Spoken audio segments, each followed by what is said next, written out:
I found the best scenic route from Harlem to Rockaway Beach. I actually went Friday and Saturday because I loved Friday so much. I went back Saturday.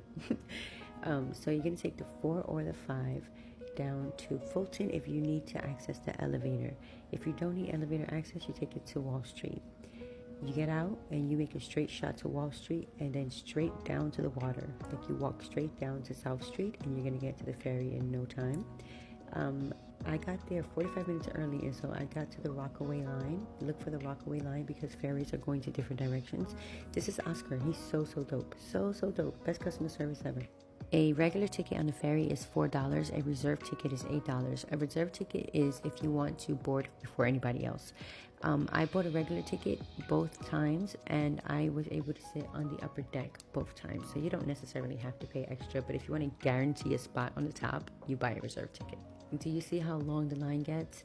It moves really fast, but the closer you are to the back of the line, the less your chances are for sitting on the top of the deck. Sol was very excited to see the ferry boat pull up. She was confused. She said, "Where's Ferry Cat?" She thought it was going to be like a ferry with wings. And I said, "No, this is the ferry boat." Anyway, so we made our way to the top, and the view is like, it's like being in the Dark Knight. Like, I don't know, it gave Metropolitan to an extreme. It was beautiful. So there's one quick stop that's about 7 minutes after we pull off from Pier 11, and that's Sunset Park in Brooklyn. And then it's a straight shot to Rockaway. The total ride is about 50 minutes. This is really perfect for sightseeing. So if you're a tourist, you need to take the New York City ferry. But honestly, if you're a New Yorker, like a true New Yorker, just get on the ferry. It's so dope. People think that touristy things are whack, but I love doing them. They're so much fun. And your baby, your children will be in heaven. We spotted Coney Island, the Statue of Liberty. We saw the New York City skyline, of course, and the Verrazano Bridge. That's for this particular ferry going to Rockaway. Other ferries going to different locations will show you different sites. So you need to get on a ferry. So when you land and it's time to disembark, you just gather your things and you head on down. If you're upstairs, you head downstairs. If you're downstairs, you just get on the long line waiting to exit the boat.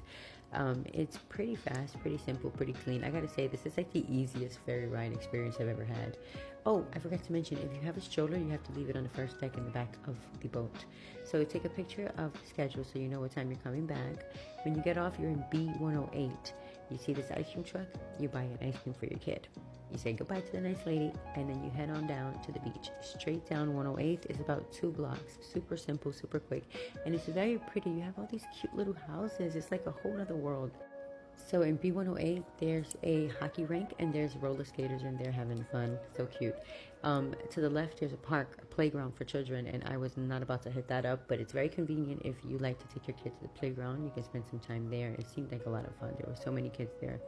The boardwalk is so beautiful. I'm so happy we landed, and my baby is so excited. Both days that I was here, they had their no swimming red flags out, and people were still swimming, and I don't understand that. Like, I've seen this in the news a million times. If I see no swimming flags, I'm not swimming.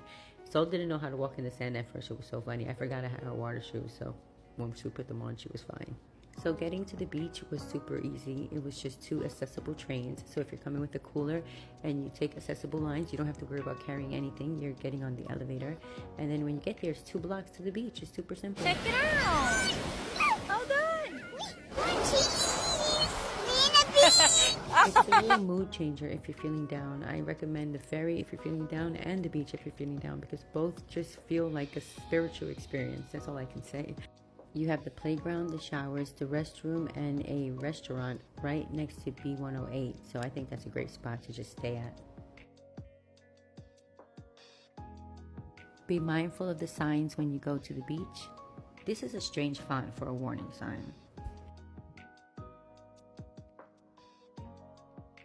So when I went back to the ferry, there was a really long line already. I was somewhere near the back of it. So I got to sit on the upper deck, but not on chairs, on the life vest storage boxes at the back of the boat, which was a nice experience as well. Pulling up to Pier 11 is like, I don't know, breathtaking. It's so beautiful. Manhattan is so beautiful from this view. So when you disembark again, you have Pier 11, and you have all these food trucks. If you're hungry, you could grab a snack and sit down and enjoy it. So Wall Street is very touristy, lots to see. You have the New York Stock Exchange and Trinity Church, which is beautiful. Alexander Hamilton was buried there. You can walk the grounds and you can go inside, say a prayer, light a candle. It's gorgeous. Yeah, so we had a beautiful weekend. We had a great weekend, and I recommend getting out of your borough and just chilling by the beach. No matter the occasion, you're not going to regret it. I hope you enjoy this one. Peace.